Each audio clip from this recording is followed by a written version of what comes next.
বাংলাদেশের একমাত্র প্রবাল দ্বীপ সেন্ট মার্টিন এখন পর্যটকে মুখর। দীর্ঘ প্রতীক্ষার পর দ্বীপে রাত্রি যাপনের অনুমতি দেয়ায় দেশি বিদেশি ভ্রমণ পিয়াসীরা ছুটে আসছেন দেশের সর্বদক্ষিণের এ দ্বীপে।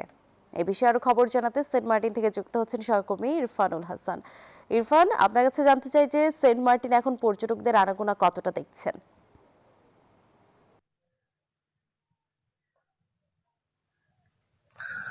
জি, আমি এখন সেন্ট মার্টিনে আছি। সেন্ট মার্টিনের যে পরিস্থিতি, সেন্ট মার্টিনে পর্যটকদের আনাগোনা মোটামুটি বেড়ে চলছে। যখন থেকে সেন্ট মার্টিনে পর্যটকদের আগমনের অনুমতি দেয়া হয়েছে এবং রাত্রি যাপনের অনুমতি দেয়া হয়েছে, তখন থেকে কিন্তু পর্যটকরা আসছেন।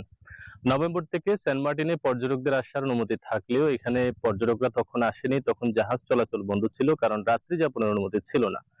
এ মাস থেকে যখন থেকে রাত্রি যাপনের অনুমতি দেয়া হয়েছে, তখন থেকে পর্যটকরা আসতে শুরু করেছেন। আমরা ১ম তারিখে ১১৭৪ জন যাত্রী নিয়ে সেন্ট মার্টিনে ৩ টি জাহাজ ছেড়ে এসেছে এবং ৪ টি জাহাজের অনুমতি থাকলেও ১ম কয়েকদিন আসলে ৩ টি জাহাজই এসছে।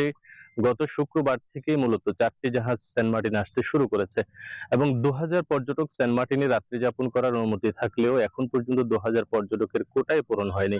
সেন্ট মার্টিনে যারা ব্যবসায়ী রয়েছেন, হোটেল-মোটেল ব্যবসায়ী, তারা যেটি বলছেন যে সেন্ট মার্টিনে পর্যটকদের যে ঢল সেটি হয়তোবা আস্তে ধীরে বৃদ্ধি পাবে।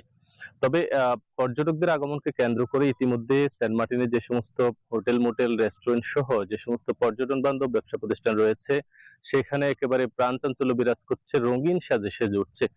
এই মুহূর্তে যদ্দূর বলা যায় যে সেন্ট মার্টিনে দীর্ঘদিন বন্ধ থাকার পর খুলে দেওয়ার পরে একেবারে প্রাকৃতিক সৌন্দর্যে বিমোহিত করার মতো প্রকৃতিতে সেজে উঠেছে।